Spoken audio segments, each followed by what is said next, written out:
Hey, hi all CMA friends. Hope you all are doing well. This is your mentor, your guide, CMA Pradeep Dhyani. So guys, CMA foundation की हम costing कर रहे थे paper number 2 की.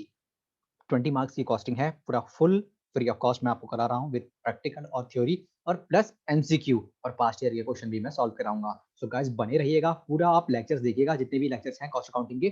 कोई भी doubt है तो आप पूछ लीजिए, मैं आपको हेल्प करूंगा उसमें, चाहे वो थ्योरेटिकल हो, प्रैक्टिकल हो या एमसीक्यू हो. चलिए स्टार्ट करते हैं. छोटा सा टॉपिक है, जिन्होंने पुराने लेक्चर नहीं देखे वो देख लीजिएगा. कॉस्ट कंट्रोल क्या होता है और कॉस्ट प्रोडक्शन क्या होता है. कॉस्ट कंट्रोल का मतलब हम ऐसी टेक्निक को लगाएंगे या टेक्नोलॉजीज को लगाएंगे जिससे हम अपनी कॉस्ट को कंट्रोल कर सकते हैं. और कॉस्ट रिडक्शन का मतलब हम किस तरीके से अपनी कॉस्ट को कम कर सके. कॉस्ट रिडक्शन में मित्रों क्या होगा, मान लीजिए हम एम्प्लॉयज को हटा दे, निकाल दे. 10 एम्प्लॉयज से किसी काम में लगा रखे थे हमने, अब हमने 2 निकाल दिया, 8 ही रखे, तो 2 एम्प्लॉयज की कॉस्ट को हमारी कम हो गई. तो ये हो गया हमारा cost control and cost reduction. उसके बाद है एलिमेंट और कॉस्ट. मित्रों, जब क्या होता है ना दोस्तों कि जब हम कोई सामान बनाते हैं, यानी एलिमेंट ऑफ कॉस्ट है ना, या किसी सामान को बनाने में जो खर्चा आता है उसमें किस तरह की कॉस्ट आती है.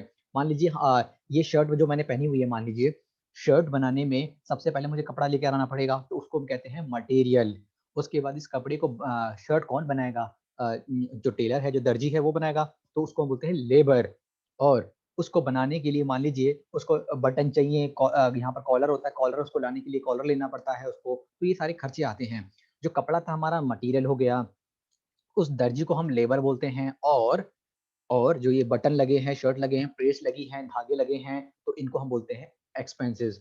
तो मटेरियल, लेबर और अदर एक्सपेंसेस मिलकर हमारा एलिमेंट ऑफ कॉस्ट बनते हैं. तो आइए देखिए एलिमेंट ऑफ कॉस्ट.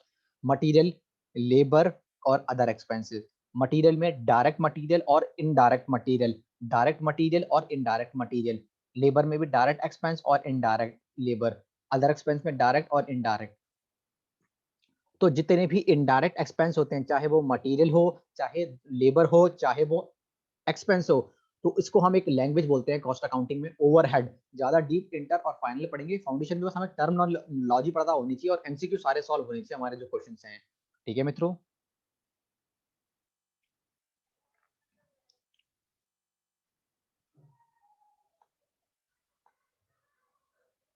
हे मित्रों, क्या होता है कि मान लीजिए एक शर्ट को बनाने के लिए मुझे कॉस्ट आई मान लीजिए 250 रुपए.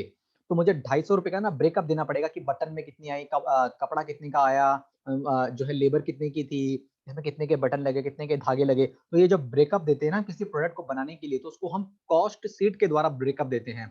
हम किसके द्वारा ब्रेकअप देते हैं, कॉस्ट शीट के द्वारा. तो कॉस्ट शीट क्या होती है, एक ऐसी स्टेटमेंट होती है जिसमें एक प्रोडक्ट को बनाने के लिए अब तक शुरुआत से लेकर अंत तक, मार्केट में लाने तक जितनी भी कॉस्ट आई है, वो सब हम कॉस्ट शीट में दिखाते हैं. एक छोटा सा एक एक नंबर में क्वेश्चन आ सकता है, क्योंकि हमारे जो फाउंडेशन है वो एमसीक्यू बेस्ड है. तो हमें ये आ सकते हैं, ये हम देख लेते हैं. कुछ खर्चे मित्रों ऐसे होते हैं, इंटर फाउंडेशन हो, इंटर हो, फाइनल में जब हम कॉस्ट अकाउंटिंग पढ़ते हैं, तो मित्रों कुछ खर्चे हमारे ऐसे होते हैं, मित्रों कुछ हमारे खर्चे ऐसे होते हैं जो हमारे खर्चे कॉस्ट शीट में नहीं आते हैं. वो क्योंकि वो फाइनेंस के खर्चे होते हैं. इनकम टैक्स नहीं आता कॉस्टिंग में, डिविडेंड टू शेयर होल्डर नहीं आता, premium on redemption of shares and debenture नहीं आता मित्रों, कैपिटल लॉसेस नहीं आते, इंटरेस्ट जो होता है नहीं आता हमारा, डोनेशन नहीं, कैपिटल एक्सपेंडिचर नहीं, डिस्काउंट नहीं आता, कमीशन नहीं आता, अंडर राइटिंग कमीशन नहीं आता, writing of goodwill and preliminary expenses ये भी नहीं आते, रिजर्व फॉर बैड डेट नहीं आते, ट्रांसफर टू ऑल रिजर्व और एप्रोप्रिएट प्रॉफिट नहीं आता, शेयर प्रीमियम नहीं, इंटरेस्ट ऑन कैपिटल नहीं, ड्रॉइंग्स नहीं, all personal expenses of owner यानी ड्रॉइंग्स नहीं आता. मित्रों ये स्पेसिफिकली फाइनेंस के खर्चे हैं, तो कॉस्ट अकाउंटिंग में कैसे आएंगे आप बताइए. तो ये सारे खर्चे जो हैं ये हमारे फाइनेंस के खर्चे होते हैं, इसलिए कॉस्ट अकाउंटिंग में नहीं आते, क्योंकि हम कॉस्टिंग पढ़ रहे हैं मित्रों, हम फाइनेंस नहीं पढ़ रहे हैं. अब हम देखते हैं कॉस्टिंग का फॉर्मेट.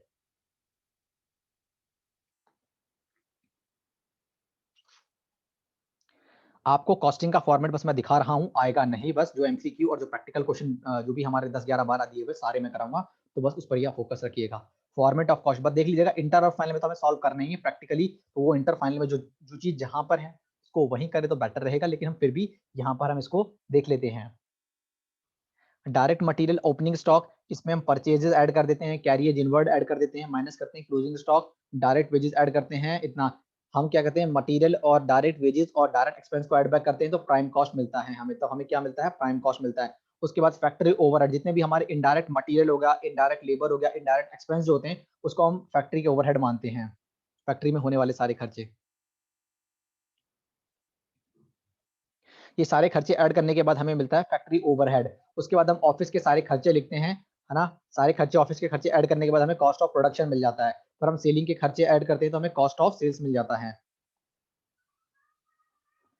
सेलिंग के खर्चे ऐड करने के बाद हमें कॉस्ट ऑफ सेल्स मिल जाता है, और अगर हम उस कॉस्ट ऑफ सेल्स में से अगर हम प्रॉफिट ऐड बैक कर दें तो हमें सेल्स मिल जाता है। सबसे पहले हमने क्या किया, डायरेक्ट मटेरियल, डायरेक्ट लेबर और डायरेक्ट एक्सपेंस को ऐड किया तो प्राइम कॉस्ट मिल गया हमें। प्राइम कॉस्ट में मैंने फैक्ट्री के खर्चे करा तो फैक्ट्री के खर्चे आ गए। ऑफिस के और एडमिन के खर्चे ऐड बैक किया मैंने तो कॉस्ट ऑफ प्रोडक्शन मिल गया। फिर मैंने सेलिंग एंड डिस्ट्रीब्यूशन के खर्चे ऐड बैक किए तो मुझे कॉस्ट ऑफ सेल्स मिल गया। इस कॉस्ट ऑफ सेल्स में मैं अगर प्रॉफिट ऐड बैक करूंगा तो मुझे सेल्स मिल जाएगा। सबसे पहले क्या होता है, हमारा प्राइम कॉस्ट निकालते हैं। प्राइम कॉस्ट कैसे निकलती है, direct material, direct labour, direct expense को ऐड कर देते हैं तो प्राइम कॉस्ट मिल जाती है।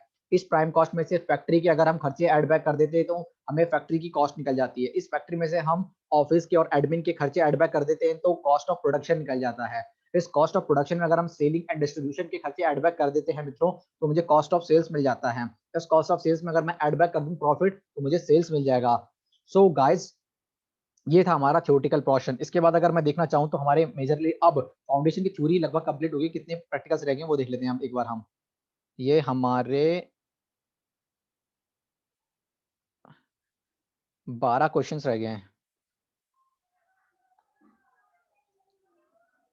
12 क्वेश्चंस रह गए हमारे।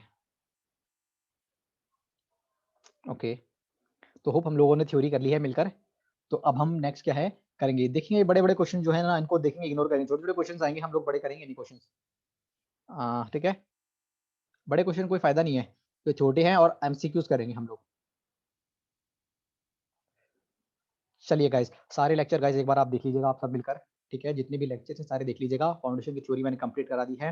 प्रैक्टिकल हम नेक्स्ट लेक्चर से स्टार्ट कर देंगे। उसके बाद जो एमसीक्यूज करेंगे तो हमारा 20 मार्क्स जो है हमारी कब्जे में आ जाएगा हमारा। ओके गाइस, स्टिल अगर किसी भी टॉपिक में आप जब वीडियोस देखते हैं किसी भी टॉपिक में अगर आपको डाउट होता है तो आप पूछ लीजिएगा। मैं हर एक का जवाब दूंगा आपको। किसी भी तरीके का कोई सवाल है, कोई डाउट है तो आप पूछ लीजिएगा, मैं आपको जवाब दूंगा। सो गाइज, बस I am ending this video. Next video में हम मिलते हैं। Thank you so much guys, best of luck.